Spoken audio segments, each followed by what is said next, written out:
All right, my name is Rich Schmidt. We're here with Robert McKinley. It's August 18th, 2022. We're at Norris McKinley Vineyard in Newburgh. Robert, thank you so much for joining us today. First question to get you rolling is why wine?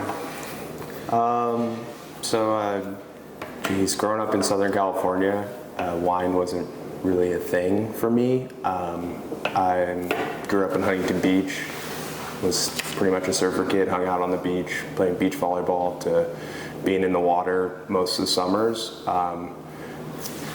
Maybe junior year in high school, the folks approached me and said, hey, without sight seeing, we decided to buy a property here in Newburgh, Oregon, which was pretty shocking for me because I don't even think at that point I visited Oregon. It wasn't anything on my radar. I remember our first trips up to this area. This property we're on now was a big hazelnut orchard, pretty common in the early 2000s. Staying at the house, looking out the window, there wasn't much to see because it was such a mature hazelnut orchard. But through times of coming up here, visiting, whenever we had weekends off or summers in high school, slowly watching this vineyard develop over time. Property was bought in 2005, also on the same kind of pattern and trajectory of Ribbon Ridge becoming an AVA, which was pretty cool. 2005 was the first year of that, and so also our first year here in Oregon. So that was pretty unique for me, and coming up here and learning as much as I can. Then we really broke ground on planting this vineyard in 2007. Starting to see some of those first wines in 2009, 2008. And at that time, my neighbor here, James Frey at Tersadum, was making the wines. Kind of with the whole James thing, he was friends with, still is friends with my parents. And we went on this property together. So the really exposure rate, I think I was a senior in high school. We'd come up here and James so happened to be having a club release party or wine shipments, I can't really remember, but I just remember being used as a labor in the back, making boxes and packing shipments, and thinking to myself like, wow, this is a really neat industry. I think James's energy and the whole team, that most of them are still there, having some of their first release wines hit the market, it was really cool to kind of see that, whoa, this is a business of making alcohol, but also selling it. And that's kind of when his brand started taking off. Coming back home, I'm like, okay, well, let's take a look. What schools in the nation can I look at that focus on wine and viticulture? So started looking around. I mean, I didn't put all my eggs in that basket. I kind of applied everywhere because that's how college works. Getting accepted into Cal Poly San Luis Obispo was a big step into that.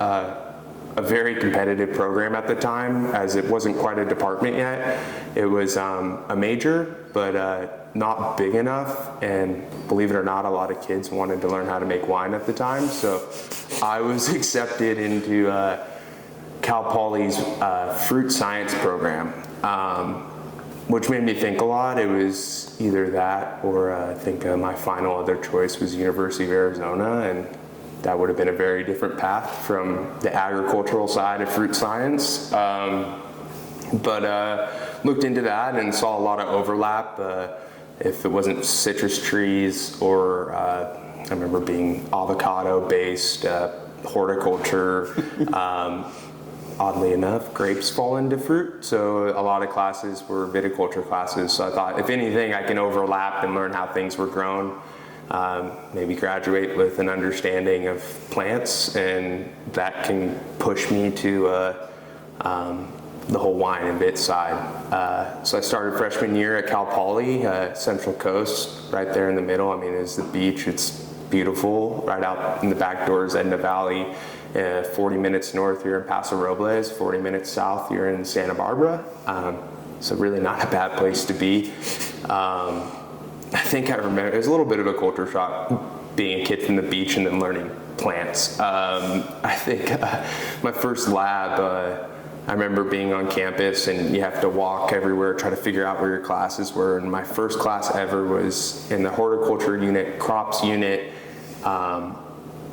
And I didn't realize how far that was. So I'm wearing flip-flops, board shorts, a t-shirt, and I'm backpacking it. And I walked about maybe 3 miles to my first class. And instantly we were there, hands in the dirt, packing and planting. I don't remember what plants we were working with, but just remembering like, oh man, what did I get myself into? This is college, okay. Laboratory, you know, once I got into more regular classes, it's felt normal, but starting with a lab is something Cal Poly really focuses on is learn by doing. So most of our classes were laboratory based, so we would actually do that process, which was really cool. I'm more of a physical and visual learner, so that helped me a lot versus I would say tests and all that handwritten exams. I mean, we still had that, but the labs were important. And then after a year of that, I basically just started taking nothing but wine classes. I don't think professors really love that, but you know, I had a few sit downs with people and they're like, hey, you're not following your written curriculum, what's up? And I'm just like, well, I'm into wine. So I think enough visits with teachers and my annoyance of not taking the correct classes, they finally were like, fine, like we'll let this kid into the wine program. And I was just so happy to be there. I think I took any opportunity to do anything that was presented in front of me with that revolved around wine. So if that was jobs that came up or any exposure of internships, I started in the summers working in Edna Valley at Chamisol Vineyards, and I was doing a lot of hospitality work on the weekends, so I can work on the weekends and a little bit during the week and go to class. And then as I worked my way through, that summer work turned into the Cal Poly Experimental Vineyard, where we did Pinot, Syrah, Chardonnay, and that was all managed by students. So learning that kind of process through the student vineyard, you know, it wasn't the perfectly beautiful vineyard, so it was really nice to kind of see like when you're pruning it as a kid and doing leaf pulling and hedging all by yourself is sometimes it looks great, sometimes it doesn't, and then that would then be forwarded to other students to make it into wine. And at that point I was really concentrating on wine business. That's like a subdivision of what your major can be. I felt I would be there forever if I started with the enology and viticulture program. So wine business was my 5-year program out of Cal Poly. I wish I could have stayed longer, but 5 years was already enough. But I'm really happy I did that now because it's one of the hardest things to do in this industry is now I'm finding making wine is maybe a little bit easier than selling it, or at least I enjoy doing it more, but sales is so difficult. But that ended up kind of building that in and out of tasting rooms. I needed an internship, so my first real summer internship was in Paso Robles at a winery called Castoro, which a lot of us in the industry would use a term, a tank farm. Very big operation. I think it was something just with their brand alone, not counting Custom Crush, I think it was like 60,000 cases or something like that. So I was doing a lot of cellar work there, and unfortunately someone got hurt on the bottling line section, and they're like, well, we run 4 bottling line trucks and we're gonna need you to be the forklift guy for the summer, which wasn't exactly what I wanted to do for trying to become a winemaker as an internship. But so incredibly valuable. Being able to drive a forklift is something that I tell anyone who's trying to get into production. If you could set yourself apart on a forklift right off the get-go, it really opens so much more opportunities when you go through these other jobs in your career. And it was definitely something that you saw later. It didn't make sense at the beginning, but in the amount of mistakes of dropping stuff, I was not perfect. But yeah, Paso in the summer is a fun, wishing for 115 degrees because you can go home for OSHA rules. It always stayed at 112, but that's something, you're sweating, driving forklifts, and then, around August before school starts, you start seeing fruit trucks come in. So I wouldn't say that was my full first vintage. Prep work for bottling and finishing bottling, very important, but starting in the last cycle of the wine process, I really wanted to kind of get into, seeing the whole process of crushing grapes and doing that. So then come back, and after doing Castoro and vineyard work and still jumping in and out of Chamosol and Inda Valley, we had a gal from Switzerland come in and present, and she was like, hey, we're putting together this awesome summer program in the following summer. We're picking kids to go out, and we're putting together United States, Switzerland, and Australia, and we're all gonna tour Europe. And if you can write a paper and why you deserve to do this, I just thought that was the coolest thing. So being able to really come in and see European viticulture, and what really surprised me was the amount of people who didn't sign up. So that was like, it was a sure in, and awesome. I don't know if it was the price tag on it, but I felt like it was really affordable and something to look forward to. And I can't remember if it was a senior summer or junior summer. I got the opportunity to go out to Switzerland, so we spent time at Jean right outside of Geneva, and we got to pretty much go to classes out there, and then we hopped on a tour bus and did northern Italy, Austria, Hungary, Slovenia, Germany, and that led to seeing places like the University of Geisenheim, stuff like that, and being outside of Vienna and going to Wachau, and just seeing really cool stuff, which kind of ended up being a lot of the ways I make wine now. That was probably my biggest European exposure, but also just being with a bunch of students who really love what's happening, and letting these winemakers from Italy or whatnot open their doors and show us how they make wine was really valuable. Seeing the European Swiss school where they pull students from Burgundy, from all over Europe, because it's so close and centralized. Most of their families own chateaus, but some not. But then also getting students from Charles Stewart down in Australia. So when you put that many people internationally in a building, it's really something special. And just different outlooks in winemaking. So that all process ended. I flew back, went back to school, and then the following summer, they're like, we want to come to the United States. So I was like, well, I've done this, so I'll help tour them around. So it was kind of me returning the favor to them, and I was like a camp counselor pretty much. We did all of California. We even came up to Oregon and visited some of the, I don't know where we went. It was Domaine Serene, all the top wineries back then, and still now. And even went out to Walla Walla and ended in Seattle. So it was really kind of cool then showing off your town, and a little bit more driving in the United States. So I think that people got a little bit more antsy than Europe. You're there. So I got that opportunity, and I think my timeline there is all over the place, but somewhere in that time, I can't remember, it was junior, super senior year, I came up here and did my first real full vintage next door with James at Tersetum, and that was something very cool, and kind of stars aligning when you're coming back from Europe, and then you get a phone call that he's like, Jacques Ladier from Louis Jadot is going to be making wine here too. So, lining it up within a year was so cool, coming back from Europe and seeing how wine's made, and then getting the Burgundy side of things that you didn't really get to see, and then also seeing, James's touch on things.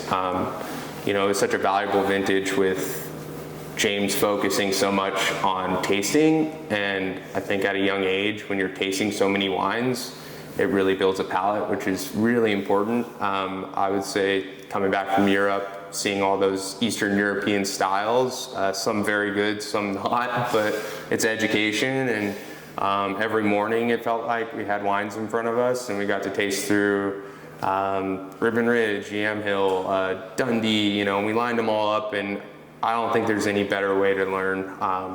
And then we go out to work, and we tried to do that quite a bit, and I think that's something not a lot of work experiences give you, so I really thank James for that. Then I go back to school again, so my timeline's all over the place with school, but with the 5 years, I think I did as much as I possibly could, and get to go back to the Central Coast, and then bridged it to my first long really work job, which I went up to Sonoma, California, and worked for a company called Williams Salium that's been around for a while, and classical producer, and for Pinot Noir. So my focus when I really first started was, I'm here, I have this vineyard being planted up here. At the time, I didn't know I'd be in a position to take it over later. But I'm like, if I'm going to end in Oregon, I really want to do as much Pinot Noir as I can, starting in Oregon, to then let's check out Sonoma. Different production for sure, very, focused on sanitation, but very splitting up lots of vineyard designates, but extremely valuable in building cellar practices, understanding kind of, what to do, not to do in a larger scale production, lots of forklift driving where that kind of came in handy. And I was there for, about a year. And as long as they would keep me, the goal was always bridging internships together. I never wanted to go back home. I don't think I ever went home during college. It was like, where could I go next was always the big thing.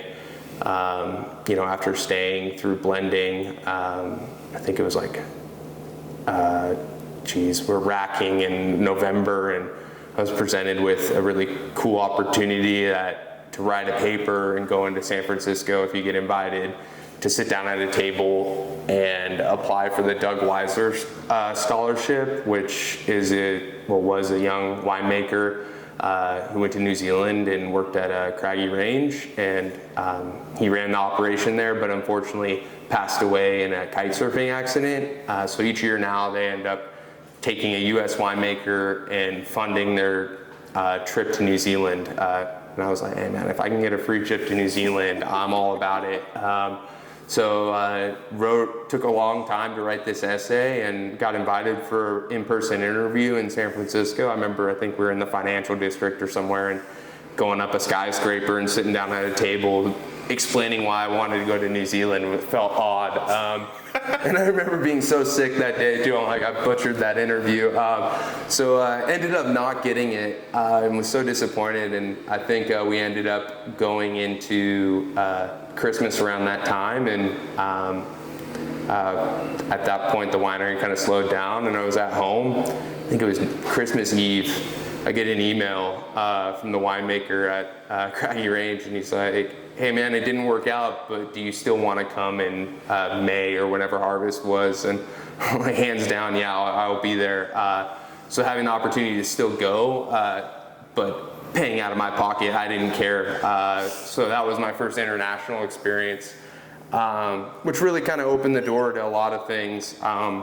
Being in New Zealand and being at such a winery that has a reach of making Cabernet, Syrahs, Pinot Noir, Riesling to Gris, and most importantly, if you go to New Zealand, you're making a lot of Sauvignon Blanc. I think that's something you really need to focus on and understanding before you leave. You better have a good idea how to make some Sauvignon Blanc, which is becoming more popular here in Oregon. But Matt was a great winemaker, and he's no longer works there, but I really enjoyed how Matt Stafford set up experimental things or reasons why. So we would look at things like, this ferment has whole cluster, this one doesn't. How does that taste and why? Why would you do that? Does it work with this vineyard? 2 tanks next to each other. We inoculated this one, but went native ferment on this one. What do you prefer? What works for your liking?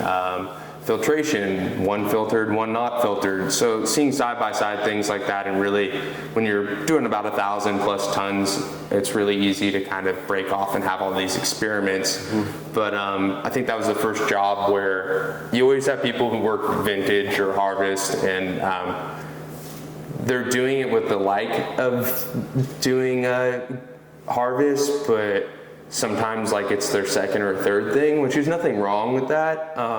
But that was the first job where it was everyone on the team was so passionate about wine. I don't think we ever stopped. If that was going back to our house we all lived in, it was like blind tastings every night, like let's keep on talking wine, which is extremely valuable when you start getting into those situations of learning as fast as possible. You know, this is where forklift kind of came into play, was that because I was strong on it, they're like, you're going to be swing shift, which was kind of a catch-22, but you're going to do a week during daytime shift, and then you'll get a day off, and then transfer to night shift. So, you know, you kind of start getting loopy at the end of harvest, but so valuable because so many people didn't see what was happening at night versus what was happening. So when you see the full process, I mean, standing there at 2 in the morning, running your 6 press load of Sauvignon Blanc, or doing pump overs for X amount of time by yourself, it kind of builds some character, I feel like that. But then at the time, I rented a car with a friend, and we ended up just traveling. I almost mimicked the itinerary that they gave the scholarship winner, but I'm like, we're just going to kind of follow and go to certain areas. So that was going up to Auckland, Bay of Islands, and seeing some Kimu River Chardonnay, which was very interesting. I didn't think you can make wine up in Auckland area, and then going, you know, seeing the sites along the way too. And then coming back down and seeing Martinborough to Marlborough to Central Otago. So really jumping around and kind of exploring the country, and whatever winemakers would open their door, which usually they would, and we'd kind of walk through cellars, taste wines, you know, be at Felton Road, and we're tasting Rieslings and guessing how much grams of sugar in it, which is so super fun. At the time, I had no idea, which kind of, I got some work to do. So, you know, the idea is like, how do you better yourself? And that was a big thing, with the goal of also maybe someday I can come back to Oregon and really work with this property. Yeah, it's at the time too, I guess with all these internships, I never really told anyone that, hey, might have this opportunity in Oregon. My parents bought this place, you know, I really wanted to work it on my own, and have nothing given to me. I don't know why I felt that way when I was younger, but I'm like, I want to really work and be like everyone else who's working just as hard. I didn't want any special treatment. And anyway, it still gave me the opportunities to, you know, really make things work. And right after Craggy, I came back, kind of floated around Sonoma. I was like looking for work, and ended up coming back here to work for James again. And I was happy enough that he let me, you know, come back for round 2. And at that point, you know, you're kind of sitting here like, do I stay in Oregon? I like it here, or do I want to see more? So doing a repeat vintage is always great, because you can kind of, at the time, Jacques was still there as well. So you've learned so much, you come back and it's kind of like, oh wow, okay, I didn't notice that first time around, which is always a good experience. Or even winemakers evolve too. So seeing kind of their new processes over the last couple of years was really beneficial.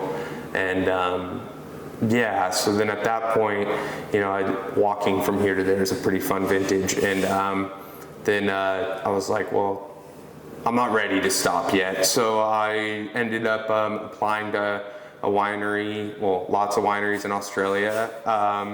And finally a friend put me in contact with Torbrick Vineyards in the Barossa Valley. at that time I was like, man, I just know there's big wines in Australia, which was pretty naive of me to think that. I wasn't sure that I really wanted to go. I'm like, well, it's not Pinot Noir.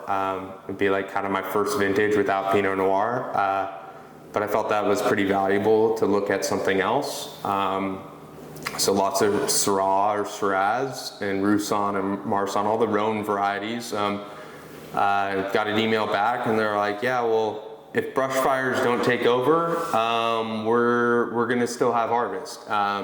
So just emailing back and forth with my fingers crossed. And I remember getting that email like, we're a go, when I was up here working for James, and I was so excited about that.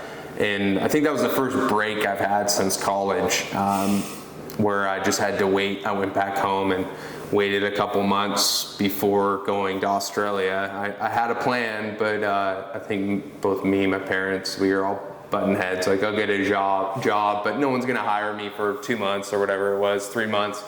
But anyway, hopped on the plane and went to Australia. And I mean, talk about such a cool experience. They're so far advanced in education and learning, and the industry there is so developed. It's been around forever, especially in the Barossa. Most vineyards we worked with were about 100 plus years old, so pretty incredible to walk through a vineyard and go, man, what was happening 100 years ago? Most vineyards are planted on sand, so phylloxera doesn't really do well in those conditions. So these own-rooted vines got to really, hang out. And at that point, when you're 100 years old, there's not a lot of volume coming off the vine, but still really impressive. That vintage, where New Zealand was mostly American-based, I think there was like 8 Americans. I was the only American, so it was really fun kind of being in the flip scenario where no one else was like you. We had 2 guys from Barolo who ran their own family estates, and 2 French and a guy from Austria, and all their parents and stuff own these chateaus. And I just remember sitting there like, well, I'm kind of own something, but like I haven't talked about it. But I'll just be the U.S. kid, so it was fun. And that once again, all people very passionate about wine. I think what really opened my eyes with Torbrick was it was so hands off, where you're used to making, being clean, I wouldn't say they weren't not clean, but using gas, all these things in winemaking were not inhibiting, where we would then top barrels where it was like once in 2 years, where it's just like if you told someone that in Oregon, it's like, wait, what? But so hands off, and it was such a fun vintage because there wasn't a lot of that stressing about different things with oxidation, and you just kind of put it there and it was there. And they're racking in, high scores and stuff, which is funny because, it's we got 98 points, 100 points, points to me or whatever, but it's just funny being in a winery that probably did less than everyone else, but because of the old vines and their history, it just worked. So they're getting high scores, which is really funny to me.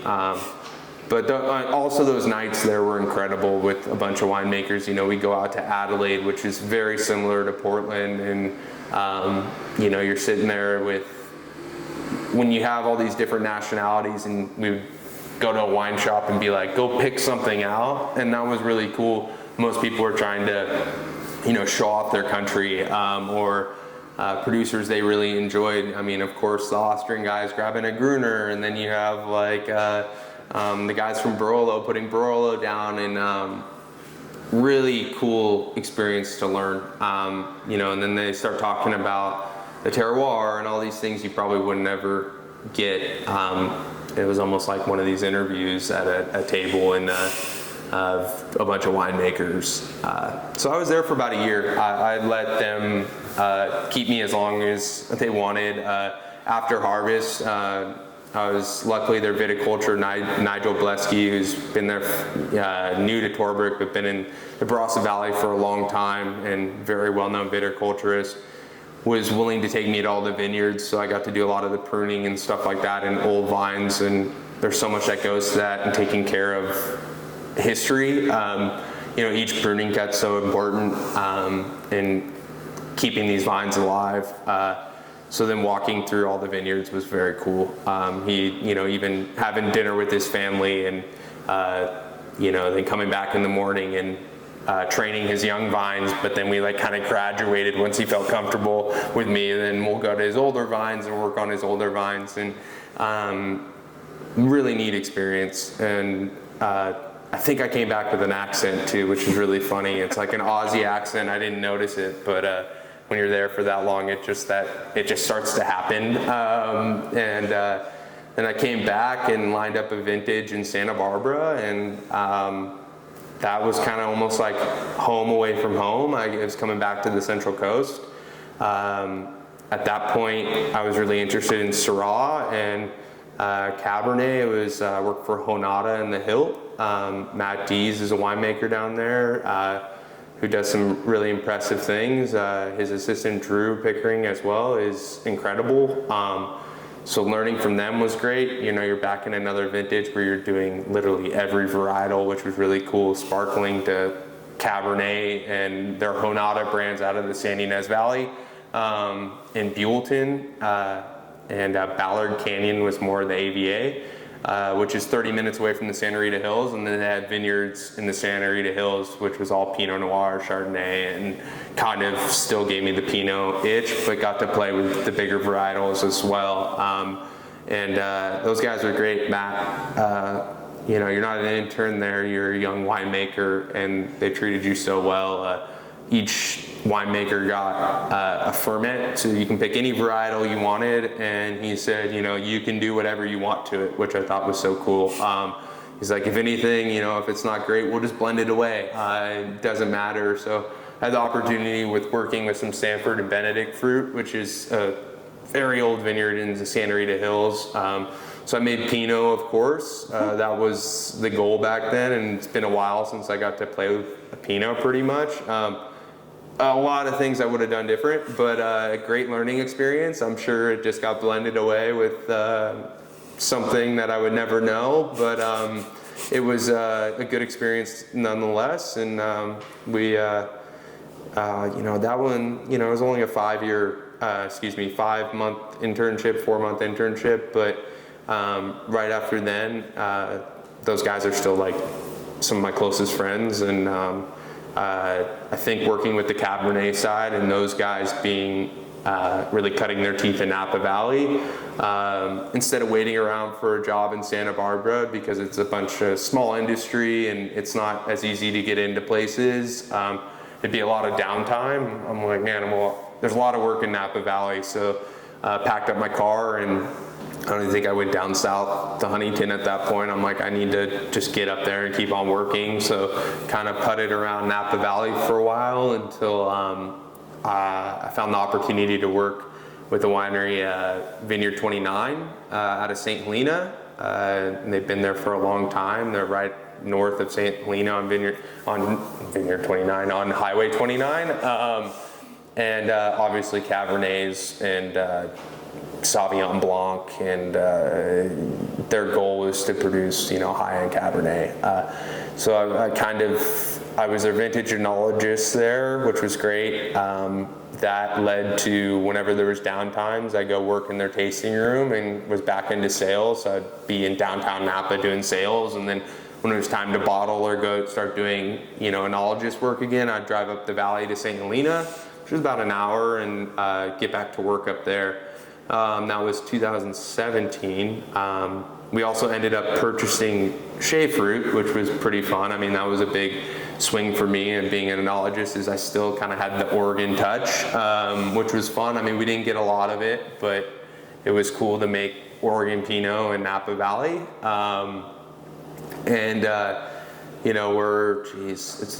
Vintage in Napa is a long extended period. So you start in August and we're working until like Thanksgiving, maybe longer. Oregon, we're here pretty compressed harvest where, it's maybe for a month of really hard work, and then we start to die off a little bit, which is nice. Napa, you do get worn out. I can't remember in 17, but like halfway through the vintage, wildfires broke out. I don't think Napa really talks about it, but that was a pretty crazy experience where you lose complete power. I remember they called us into the winery. You're driving up 29, and I remember being the only person on the road. Stoplights weren't working. You're driving past vineyards where they got crews out there trying to pick as much as they can, which is probably a big no-no now. This is before some of the earlier fires in kind of on the West Coast here. At that point, we didn't really know about masks and 95s or anything to protect you. So, that was pretty rough, all the inhalants, and, it was like a different planet when you're driving down 29 too. It's like both hillsides. You have Atlas Peak on one side and, the Mayacamas Mountains and heading towards Santa Rosa, both on fire. So you're just seeing these lit up ridges, no one on the roads, flashing lights, smoke. Remember we got to the winery, I don't even know why we even went up there that day, opening the doors and you have all these ferments in tank, fruit still on the vine. So you're right there kind of seeing all aspects of what happens with smoke. No power, so it's like leave the tanks closed, keep the barrel cave tight, and then it was like, okay, go home guys, like we can't do anything today. We'll let you know when power is restored. So we went home. I remember just sitting in my house because you couldn't really do anything. Everyone was evacuating. I remember looking at my phone and going, man, like literally every highway out of Napa is on fire. So like I can't leave if I wanted to leave, and I'm downtown by the river, so I felt pretty safe, close to water. But it's just looking at your phone, what's gonna happen. And I remember got the call to come back up. I did 1 day of processing, and the winemaker would have us spray down the Cabernet with a hose as it came across like the sorting table. And he's a Davis guy, Keith Emerson, and he's up here quite a bit. Really good dude, and he's just like, I'm like, so like, does this work? And no, I don't think so, but it makes me feel better. So it's like seeing those kind of strategies of like how to handle smoke taint was extremely valuable. Then I'm barreling down barrels in the cave, and then learning taking care of yourself, because I think there was a day there where the smoke got to me so bad I didn't end up going to work the next day. I felt so bad. I felt like I was leaving the troops, but I just got so sick from like I'm guessing smoke inhalants. Not wearing a mask, not taking care of yourself, not drinking enough water. It was about 24 hours of downtime, but then I was able to get back in the car and get back to work. I always hate that when you can't help the team out. But looking forward, I think it was a good experience to see how bad this stuff is really for you.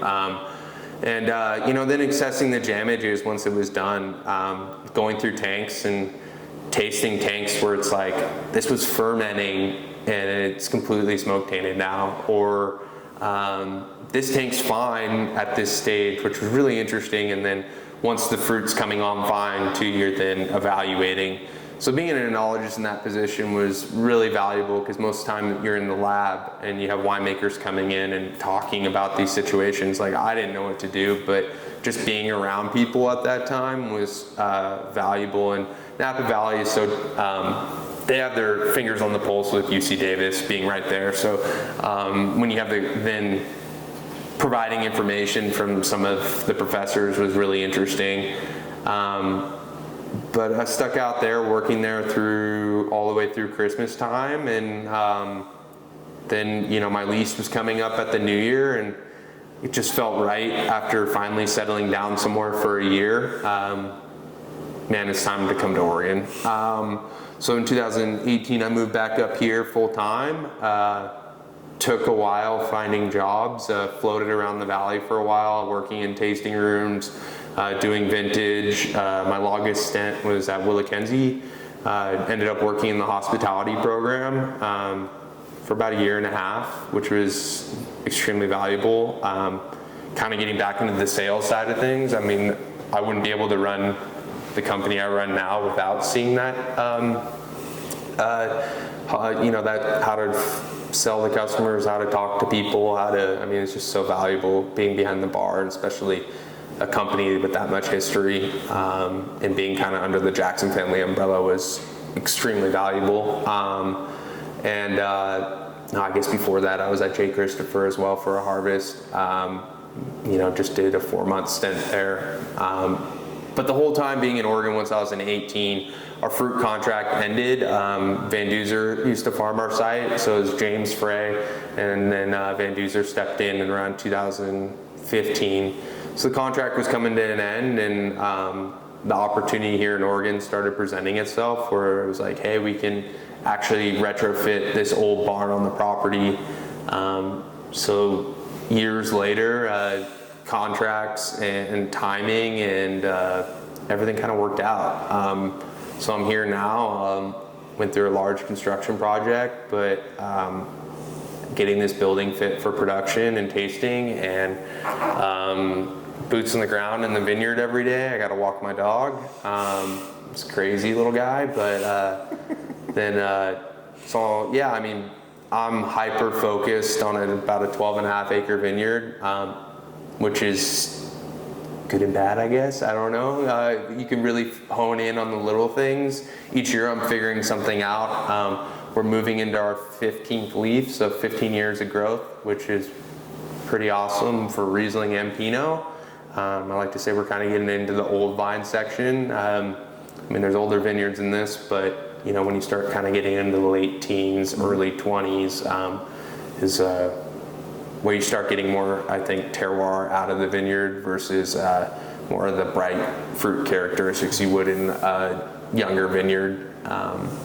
But yeah, each year you learn something new, and being able to go through that full process of years of jumping around. I'm sure my timeline was mixed up, because even I still get confused where I was or what I did. I might have forgot a few places as well, but the goal was always learning as much as you can, asking why. You can always do something, but I think it's very important to ask the question why you're doing something. Things might seem tedious, but there's a reason why. I think not following trends is important too. There's always new things in the wine industry. Jumping on a trend just because, I think can be foolish sometimes. I've learned that the hard way, because sometimes maybe the vineyard doesn't need that, but just because someone's doing it and it works for them doesn't mean it necessarily should work for you, which is a hard lesson to learn. And reading, I think, is important. The wine industry is so humbling, where it's like, you can really get humbled. You can never know everything, which I love. Each year is like, you come to work, and each year and day, you're learning something new. And a different curveball is being thrown at you each year. If you can kind of be humbled by what's going on around you, I think it's important. Never stop learning, keep on working. Any opportunity or a chance to better yourself, I think is huge, especially in Oregon. There's so many opportunities to really grow. But yeah, now I'm here running a company. 2020 was the first vintage, which was fun. Just like it was like a repeat of 2017. I felt like it wasn't the brush fires in Australia. It was fires in Napa, and then fires in here in Oregon, or I guess the whole West Coast at that point. I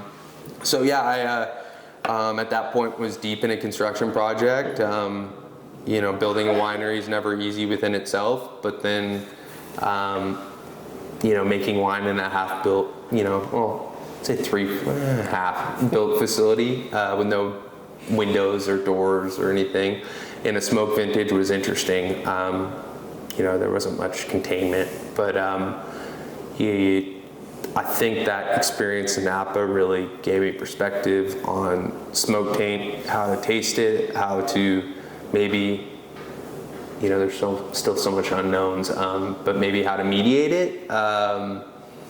It's tough. It's not an easy thing to do, but I ended up bottling most of the vintage, Riesling and Pinot, and I wouldn't say it's the best example of the work, but I'm really proud of those wines. I'm selling them today.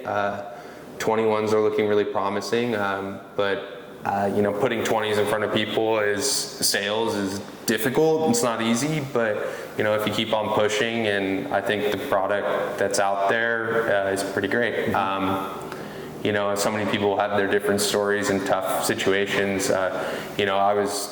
We farm our vineyard, put our own cash into our vineyard. I felt like it was the right move. You're already paid for farming the whole year in September.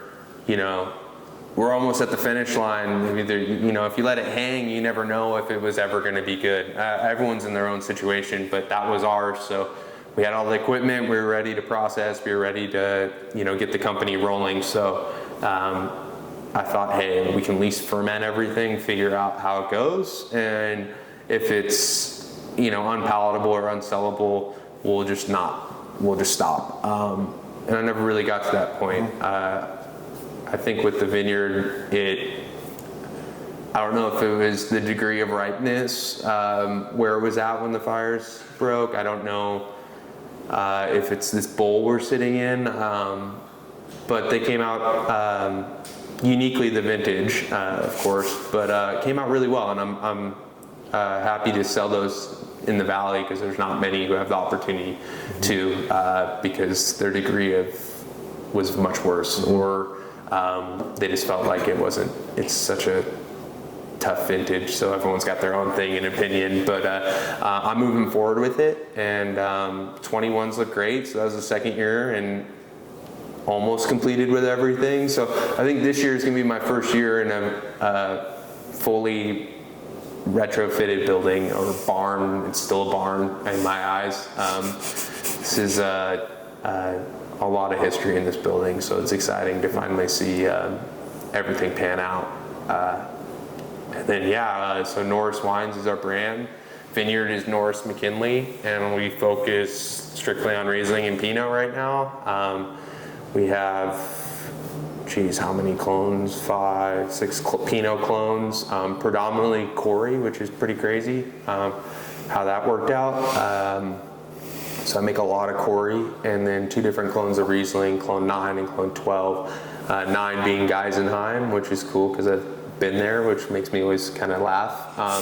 And then Vainsville as well, which is fun to work with because I saw so much of it in Switzerland. But yeah, full circle kind of process. And here we are now. I mean, everyone's story is different, but now I'm producing wine at a pretty large scale, and I'm my one-man team at the moment. Hopefully that changes here pretty soon. You get to what you can, and just keep your head down and keep on going. So I host tastings on the weekends or whenever people book. I'm making the wine.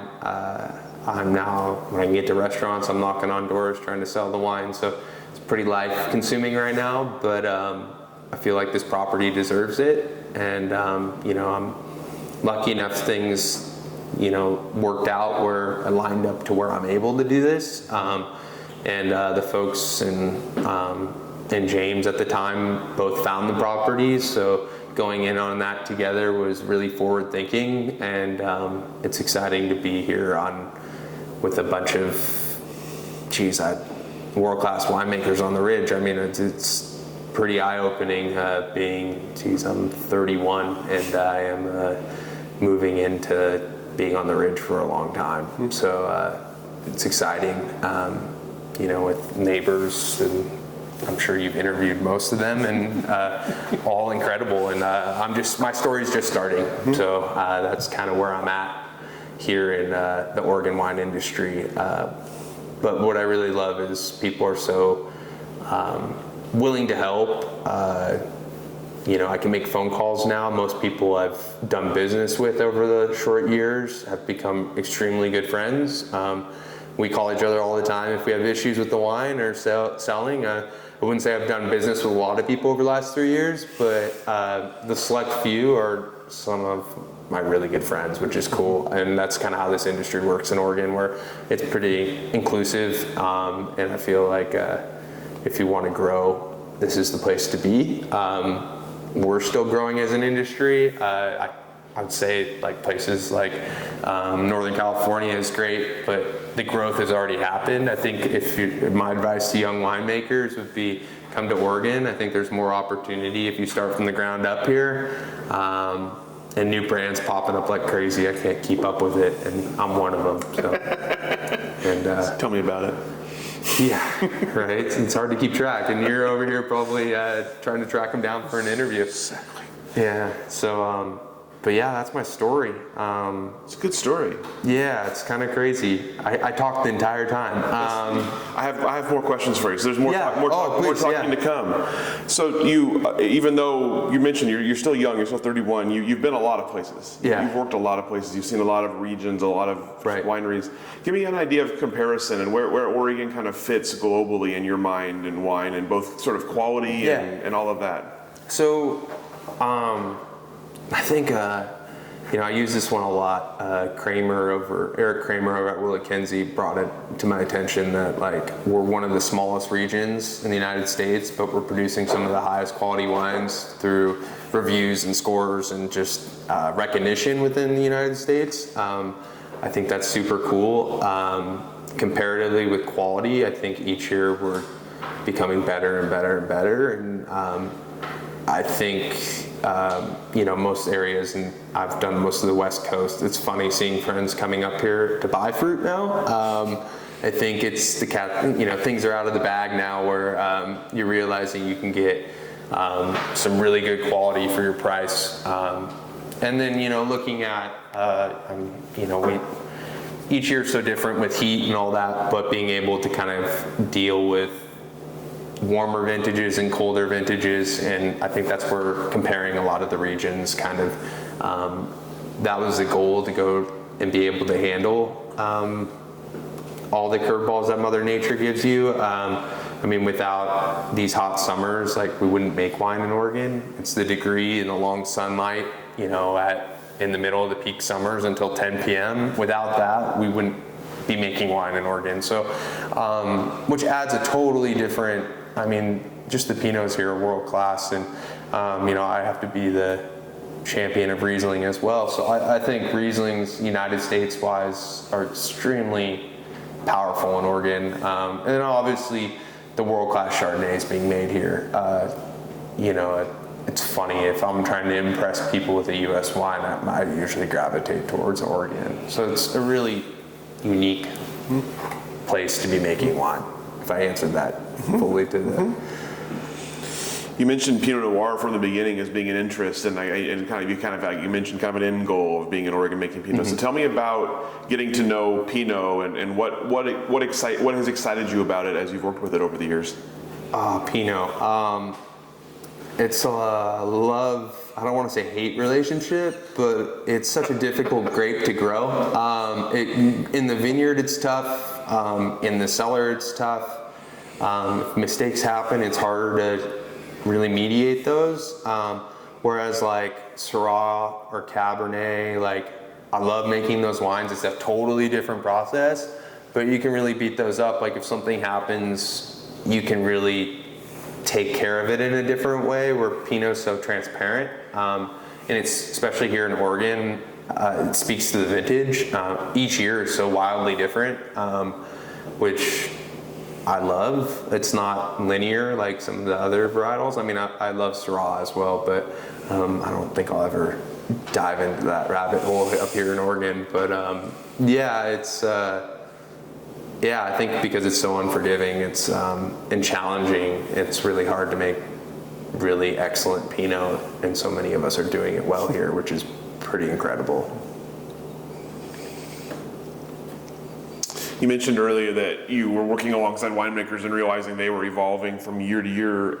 So tell me about your evolution as a winemaker. What are the biggest sort of strides for you, or biggest sort of benchmarks as you look back? Yeah. Things you've handled that you were excited about being able to handle, or decisions you made that turned out well?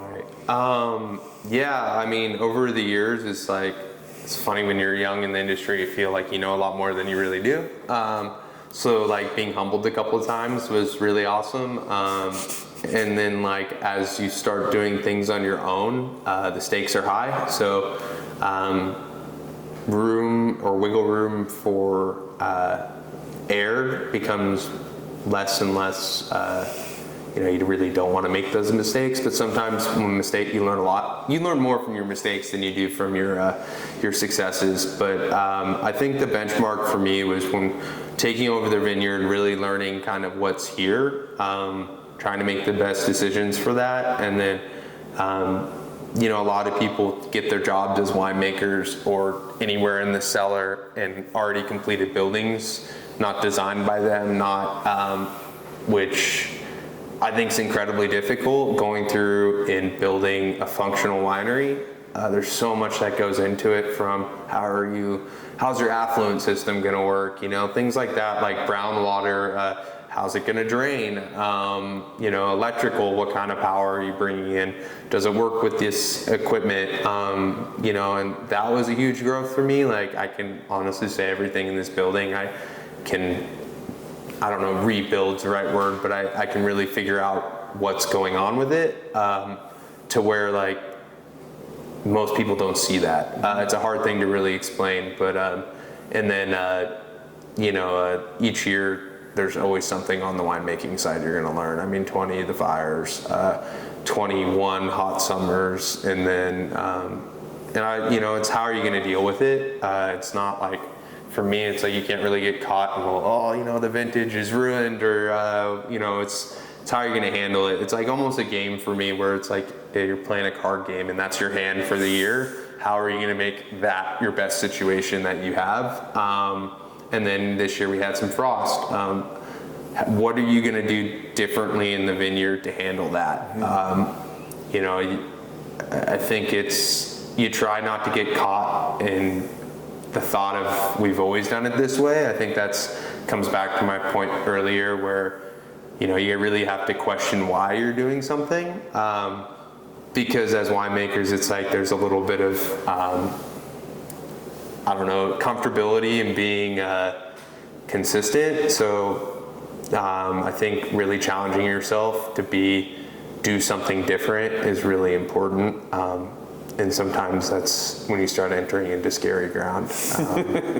But it either works out or it doesn't, and then you learn from it. So that's been a lot of the eye-opening experiences over, especially, I'd say I grew the most since 18 to now, when you're doing absolutely everything.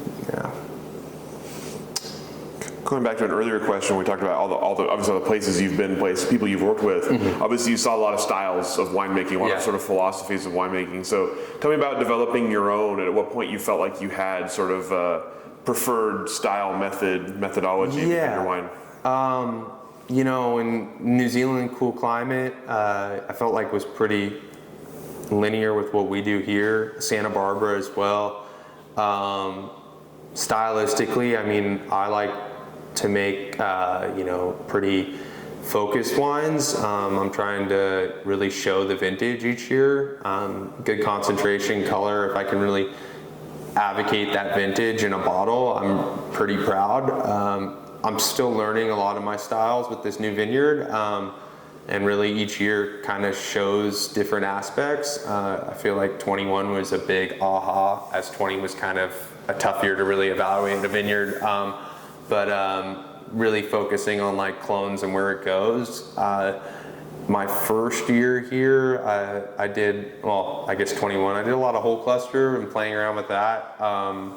I like wines made that way, but I think after 21, I've learned some things. The vineyard doesn't need as much of it, so I should probably dial that back a little bit. But I wouldn't have known if I didn't try it. It's a lot of trialing. Not on a massive scale, but if you can each year play with different things, maybe just focus on one thing, and if you learn something from that, you can apply it and maybe pick a different thing to look at each year. So each year you're getting better. It just lots of note taking, but and stylistically, Australia didn't really fall into. It's a tough one. I think if anything, I learned about Riesling in the Clare Valley, which was important, and that was just me going off on weekends trying to discover something. And then, Riesling here too. It's really just figuring out, I think, the Swiss trip. I got a lot of my stylistic stuff with Riesling in Austria and kind of Eastern Europe style, long élevage and aging periods in wood, a lot of Austrian oak. It's just something I've kind of really enjoyed, and then maybe more of the stainless side you would see in the Clare Valley. But then Pinot, it's so organ based. I mean, there's so many things you can do with reds.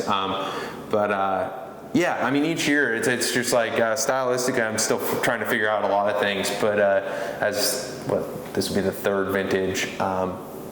But yeah, each experience gives you a different window to look into and really kind of evaluate back to that question, why.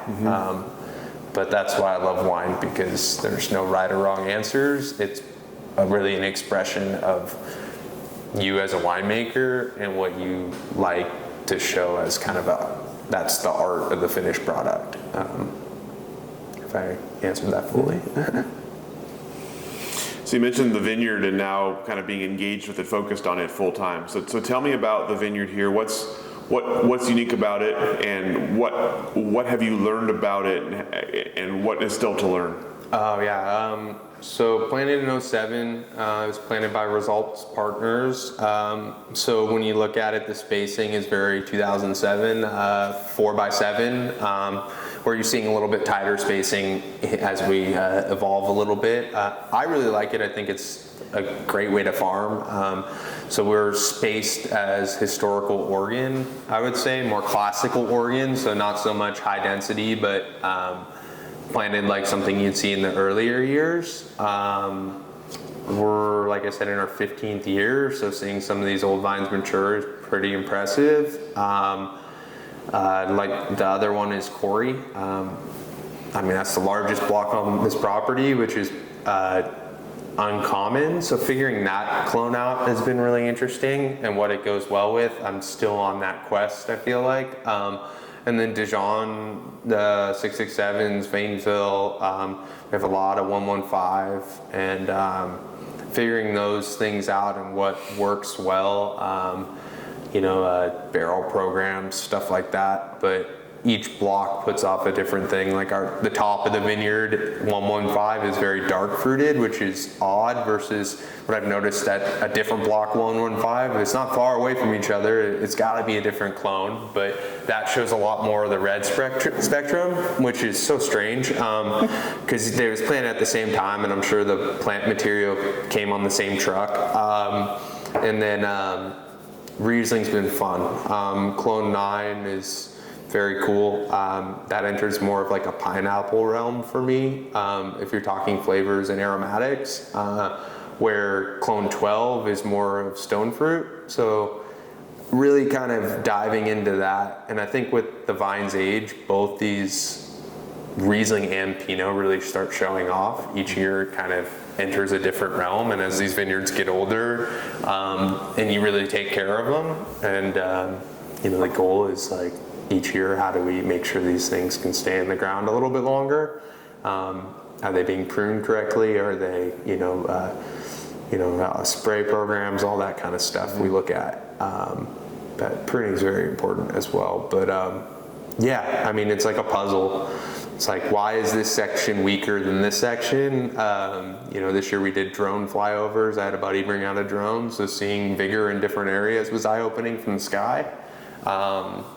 But yeah, it's just trying to, because I only have one property, most companies are built off of they can show off terroir from different areas. Like we got a vineyard in Dundee, we have Mill Carlton, we have, all that kind of stuff. I'm strictly Ribbon Ridge, and I probably will be that way for quite some time, unless something fun comes up, or I really want to show a different terroir. But being strictly a state, I feel like, is something special. So. You mentioned earlier the challenge of selling wine. Tell me about how that's gone for you so far, and kind of as the pandemic is lessening here and things are opening up a bit, what are your sort of strategies going forward? So right now, we really started selling at the beginning of this year, so not long. A lot of it was web-based.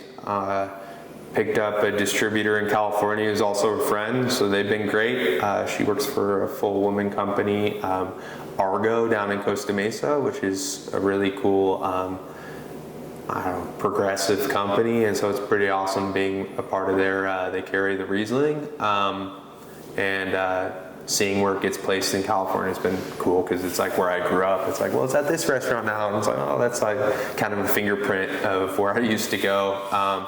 And then tasting room, like this building we're in now, there's still a lot of work to be done. I just started a reservation services, so people are now booking online. I don't see a lot of traffic as I'm pretty new. And then the challenges is the Riesling does pretty well for 2020, but like with Pinots, it is a little bit more challenging.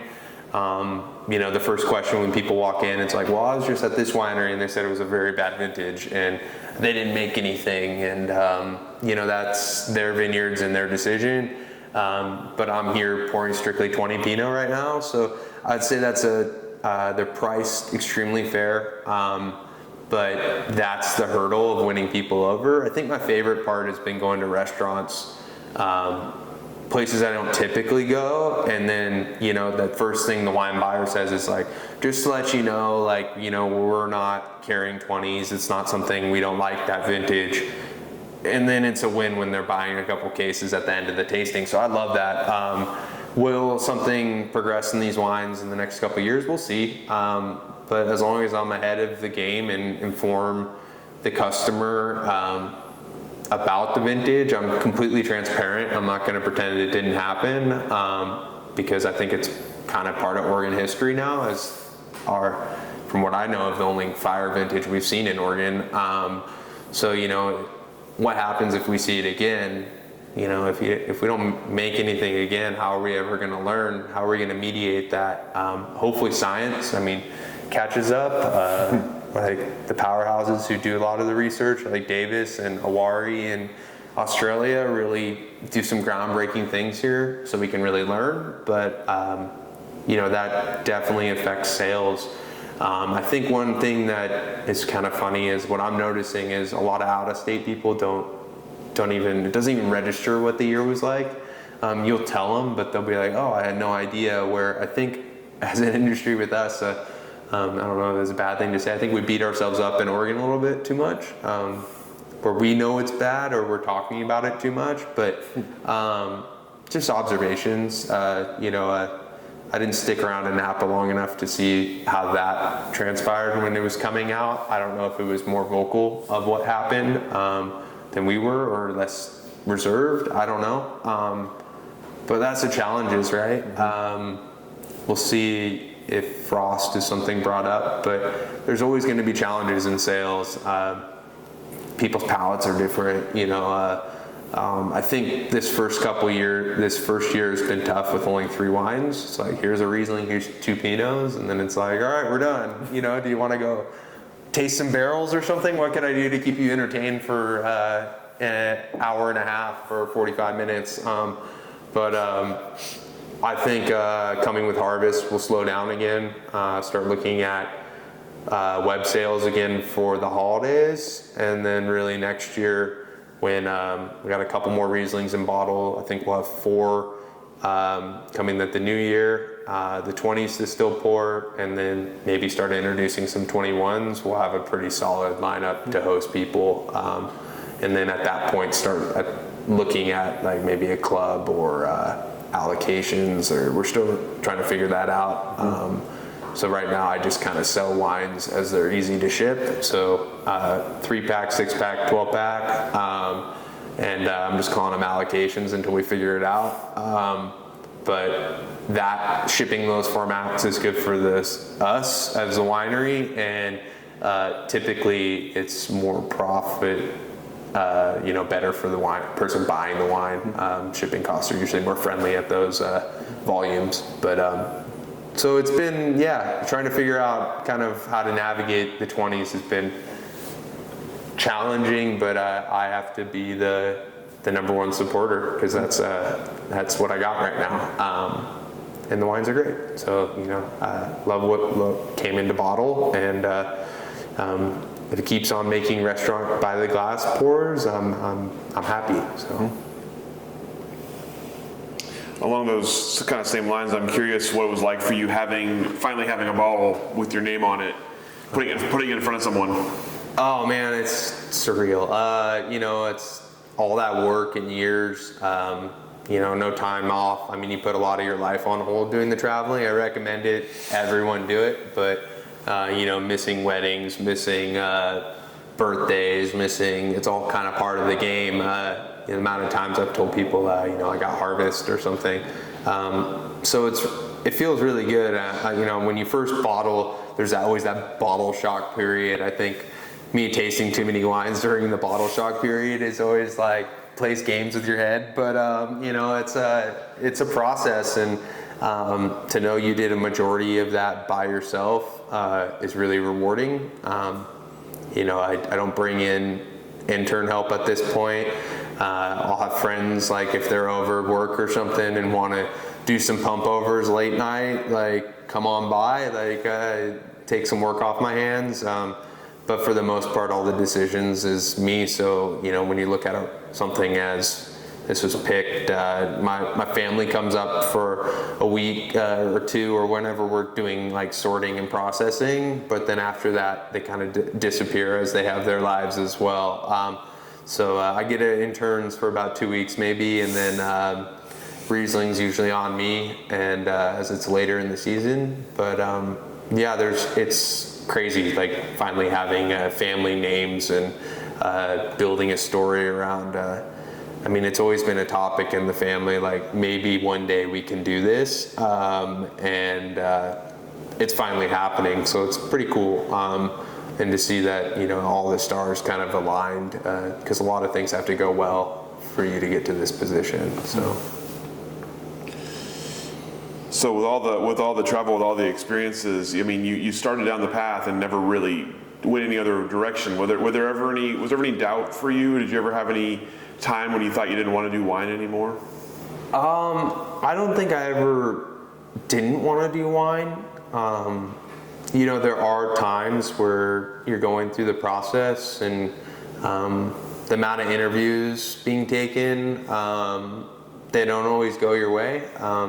Takes a lot of time and work sending a lot of emails to people. I'm a firm believer is interview as much as you can, meet people. It'll help down the long run. The amount of things I learned in just sitting at tables for, flattered to even be considered for a position I probably am not qualified for at a younger age, but the things you learn and the questions they ask, and it can be used in so many different parts of life.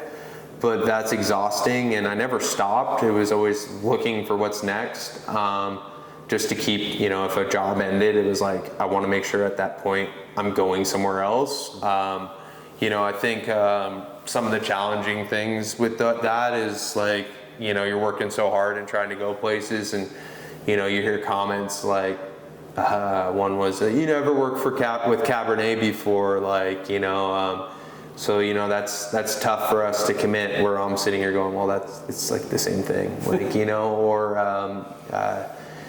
just really trying to Oregon's super tight. First moving here was tough getting jobs. There's always questions like, well, you haven't stayed in one place long enough, and they're valid. These are all things that you want to ask in an interview, because you don't want to hire someone and then they leave. But there's just challenges with all of it. It takes a lot of work to line it up. So it can be pretty down. At times you can feel really down about it, but as long as you stick to the end goal and you keep on having that passion for all of this, it'll come through on the back end, is what I've learned. But you do go through those ups and downs with anything else in life. So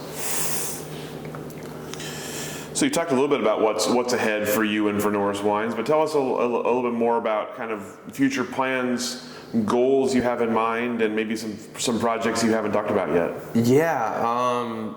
I have now I'm really planning on trying to create more SKUs, more different expressions off this property. Slowly as this property kind of unveils its hand is really I only really want to do something if it makes sense, but also, if it's adding another SKU of a Riesling or adding another Pinot in. But the goal is to really kind of capitalize on this vineyard. I haven't fully made, just trying to control volume, I haven't fully made this site yet. So goal-wise, that'd be really awesome to pick everything for yourself. I've sold fruit, I've bulked out wine. I think it's important to, I don't really think bulking out wine damages your brand. I think it's important to really, it won't have your name on it, but I'm trying to really experiment with everything, make the wine myself, and then other companies can use it as they want. But I learned kind of when I'm selling fruit, I don't get that experience with it. So really trying to grow from there. Projects-wise, the hospitality program needs a lot of work. A lot of this has kind of come in phases. First it was like, get the building built. Okay, now the building's built. All right, how are we gonna make the wine? Or you're doing a lot of it overlaps, but then you get the wine's done. It's like, okay, who and is gonna help you in the vineyard? Or there's always like sections, and now I'm kind of in that hospitality section. And then, hopefully get it to operate well enough for where maybe I can take a vacation or something. So, that'd be great. I love what I do, but sometimes it's like stepping away is always refreshing. So you have to find some place that's not a wine place, so you wouldn't be tempted. Right, that's the tough one. It's like if there's a wine anywhere, then I have my favorite wine tasting spot when I go home. It's like I'm like at the beach, and I should like go do something outside, but I'm like, I'm gonna go to this tasting. It's like, well, that's not really getting away from work. It's like, but it's Italian wines on Tuesday, anyway, or champagne, or, it's like, well, I want to do that. I think work-life balance is important, especially when we get so invested with this stuff. Learning that slowly.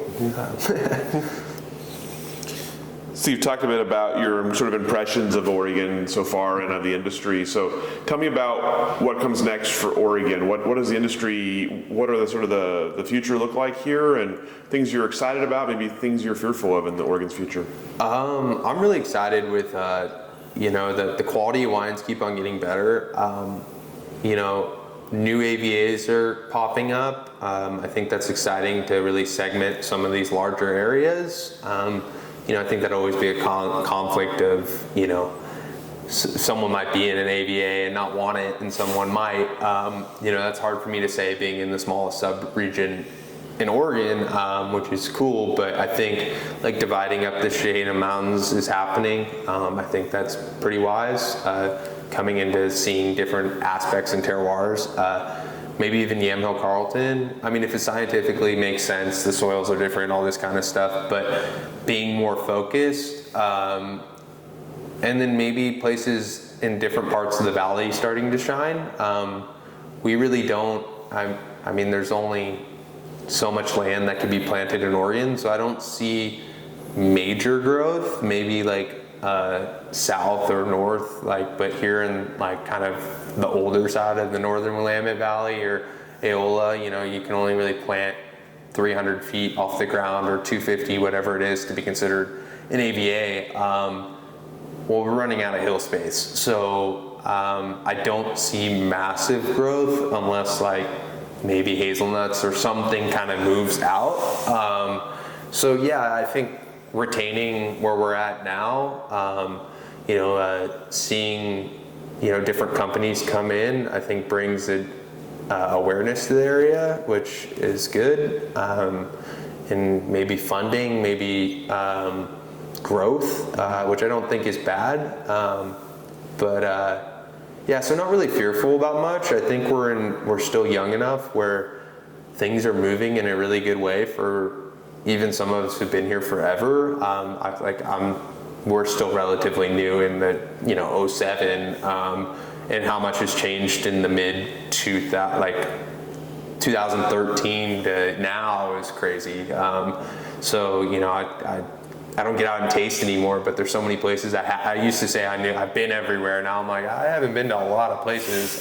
So Yeah, I wouldn't say I'm fearful about anything. Hopefully, I think we're all, I don't know, I think growth's good, and I think it's good for the region, and it's good for everyone. I'm sure people would disagree with me, but just kind of seeing what happens in other areas, I think it's only positive. And like I said, we're still the smallest out of most of the United States, and you still can't plant a lot of areas, so any kind of small recognition, I think, is really good. I mean, we already have a powerful awareness worldwide. I mean, I have friends in like Barolo saying like, oh, I really want some Oregon Pinot. It's like, I'll trade you. I'm like, well, that's really cool. I didn't push it on them. They're asking me, which is cool. And the notoriety that Oregon Pinot worldwide is really showing is something not to take lightly. So.